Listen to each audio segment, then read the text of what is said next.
Hey everybody, today we're here in Memphis, Tennessee in front of Stax Recording Studio. It's now a museum and we're gonna go on an amazing tour. So come on, let's do it. Follow me this way. There it is, Stax Recording Company. So come on along, this should be great. Wow, this is impressive. How you doing? Hi Patrick, how you doing? What's your name? My name is LaVon Williams. I'm the curator of collections here at the Stax Museum of American Soul Music. That's We're very excited to have you. That's a big mouthful.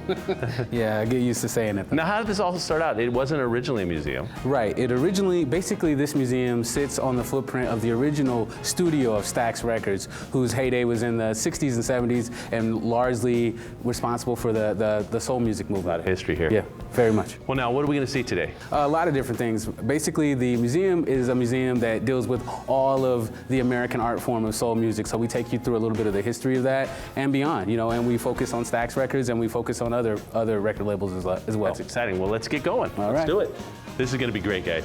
Wow, this is amazing. This is like an old building. Is this a church? Yes, this is a church. This is how we kind of start the tour, basically to frame that, most of soul music, the roots of soul music, come out of blues and gospel. And so we begin where a lot of black music in America began, which is in the church. Yeah. This church itself is 105 years old. Wow. It's actually repurposed. It was from Duncan, Mississippi, and repurposed to fit into the space in the museum. So this is an actual church? Yes, yes. Not a replica? No, everything. Real wood, real thing? Yep, everything is real. The pews, the pulpit, except for the flat screen TV that we show a video on. Oh, right on. Well, let's walk inside and check it out.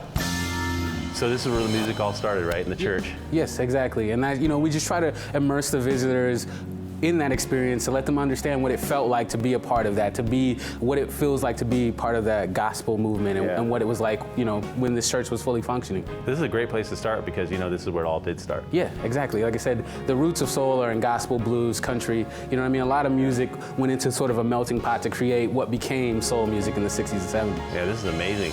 Well, LaVon, what's this room all about? This room is called our rotunda, and basically, as I mentioned earlier, the roots of soul music are in blues, gospel, country, and this sort of broadens that out. Once you come out of the church, out of the gospel area, we're dealing with blues, we're dealing with country, we're dealing with the forefathers like Sam Cooke, James Brown, and basically what sort of, again, that got that melting pot really going to create soul music. Actually got it boiling at one point. Yeah, very much so. Well, this is one of our new interactive exhibits. It's the Soulsville Community Map. One big thing about Stax Records is it was located in a very black community, and through that community, a lot of people sort of trickled in and met the two founders of Stax Records, Jim Stewart and Estelle Axton, and became a part of the Stax Records movement. And not only that, I mean, this entire neighborhood was just full of music the entire time it's been in existence. And so with this map, we kind of just show people, and we can show you one here. Booker T. Jones, another person from the neighborhood, and we basically talk a little bit about what. Wow. Yeah. So, get the vibe going. Booker T. Jones was born November 12, 1944. That's amazing. We just want to highlight the entire neighborhood. Absolutely. It's one thing we're definitely all about. Some of the pictures from the neighborhood. Yeah, basically, yes. This is a photo exhibit of many of the houses where some of the most famous artists in music were born, including Aretha Franklin and others. What's going on over here? And we just go down memory lane here. Yeah. Yep. We're dealing with some of the most important artists of the early era. Oh yeah. Like Rufus Thomas, Carla Thomas. These are people that would help sort of put Stax on the map. Early on, Stax Records had a distribution deal with Atlantic Records, and through that, they, were able to get more widespread than just the Memphis area. And I think that spread it to the world, right? Yeah, exactly. Sometimes you make those good deals and makes things just explode. Yeah, I wouldn't call it a good deal, but I would say to getting the exposure, it got them out there. Wow, what the heck is this? Thing's crazy, like a little disco floor over here. Yeah, this is something I can definitely say is very unique to this museum, is that we have a dance floor in the middle so that when people come through, we're wanting them to have fun. You'd be surprised how many people love to shake a leg out here. Right on. Yeah. This is real cool. We definitely encourage that. Well, this area here, we talk a little bit more about some of the artists that were associated with Stax Records. One of the biggest ones were Booker T and the MGs. Oh, yeah. This is an exhibit dedicated to them.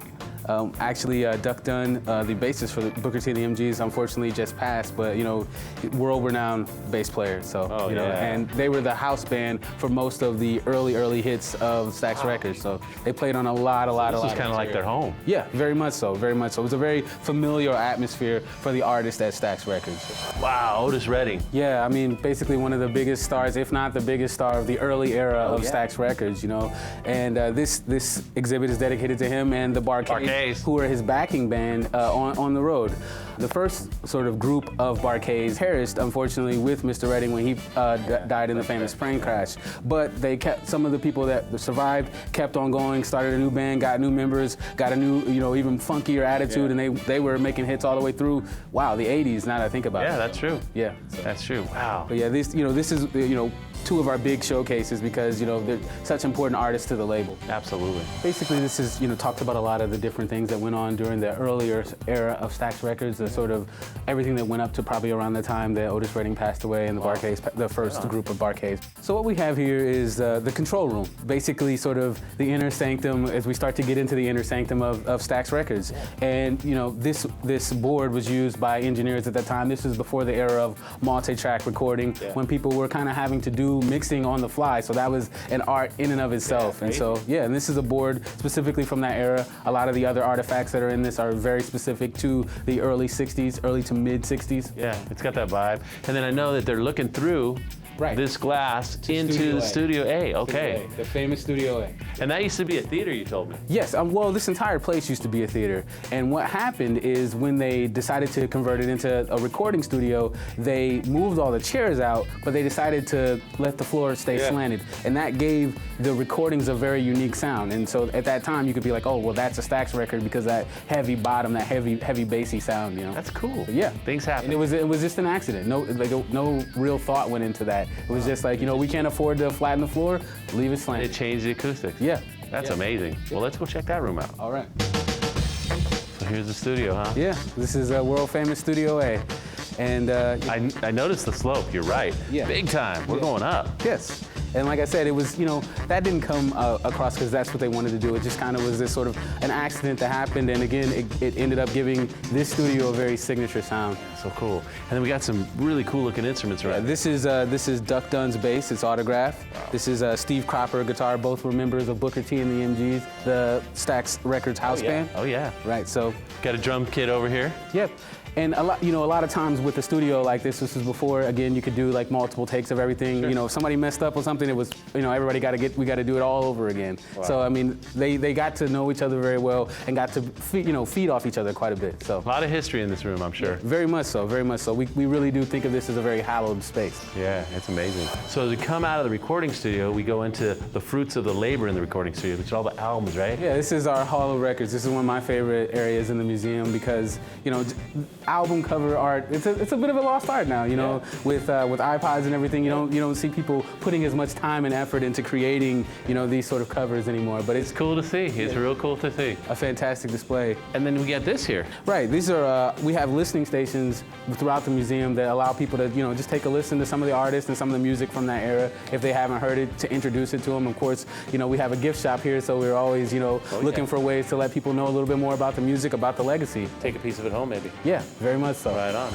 Wow, I haven't seen these in a long time. I used to, when I was a kid, used to play them so much the grooves would wear out. Yeah. I mean, this is again continuing with that theme of showing the art. Like this is a display of all of the 45s that Stax put out. Like before they really got into the album formats, Stax was primarily a singles label where they were just putting out singles all the time. And this is almost every single one that was released on Stax or any of its subsidiaries. Yeah, some of the kids today, they've never even seen one of these things. Yeah, I mean, we get that. We actually get that a lot. But it's nice to again teaching the history. So. Right on. This is so cool, man. I'm loving this. This is called our backstage area where we kind of, some of the other artists associated with Stax Records, we learn a little bit about them. Probably the biggest artist of the second era of Stax Records was Isaac Hayes. Oh, yeah. I mean, he was legendary in a lot of ways, He was a part of the early era as well in songwriting, but it was in the second era that he sort of emerged as an artist in his own right. Oh, yeah. Very unique, and I mean... He had his style about him, too. Oh, very much so. I mean, the theme from Shaft was the first Academy Award for an African-American composer at that time, and we're lucky to have his Academy Award here in the museum.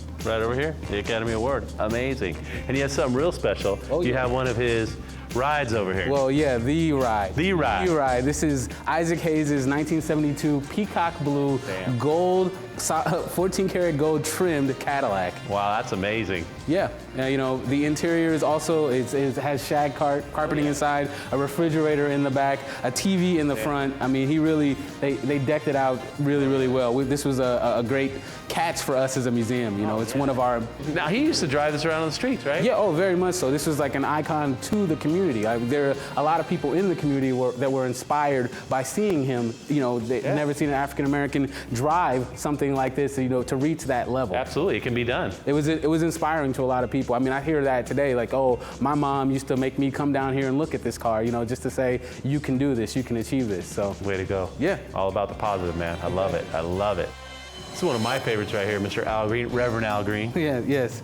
Al was recorded on High Records, which is another famous Memphis label, very closely related to Stax and sound, and even shared some of the same drummer from Booker T and the MGs, played all the drums on Al Green's stuff. So, you know, we're here to celebrate not just Stax Records, even though it's focused, but we also, you know, celebrate soul music and the contribution of soul music artists throughout the country over time. So. It's amazing. Well, I mean, when people get over here, they don't know what they're in for. The place is amazing. Yeah, we love to be able to teach that history, to keep the story alive, you know. Loving it, loving it. So what's this room all about? This is sort of our rotating gallery where we, you know, focused on like specific exhibits. Right now, last year was the 40th anniversary of the Watt Stax concert that took place in the LA Coliseum My neck of the woods. back in 1972. So we have a large color photograph exhibit of, you know, basically that concert. It was the largest concert, 112,000 people, like mostly of African American descent. You know, it was like the largest gathering of black people at that time. You know,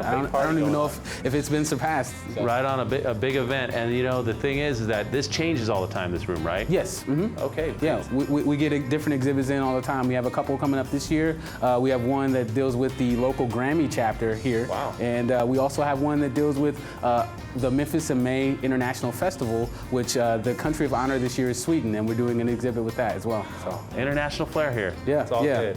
Well, you know, this type of music's all over the world. Yes, and that's the thing. I mean, we get so many people that are coming internationally to come to Memphis as that sort of mecca for music, you know, music lovers. We get that so much. I mean, it's one of our biggest constituencies at this point, you know. So we're always happy to have international visitors come in because they, you know, they give us perspectives that we don't have. Absolutely. You know? Well, Levon, we're back where we started, right in front of the Stax sign here, and it was an amazing tour, and you were great. I appreciate it. No problem. Like I said, you know, that was just kind of some of the highlights. There's a lot more to see, and we love to have people come in and spend as much time as they like here. So. Yeah, well, you can spend a whole day listening to music, learning.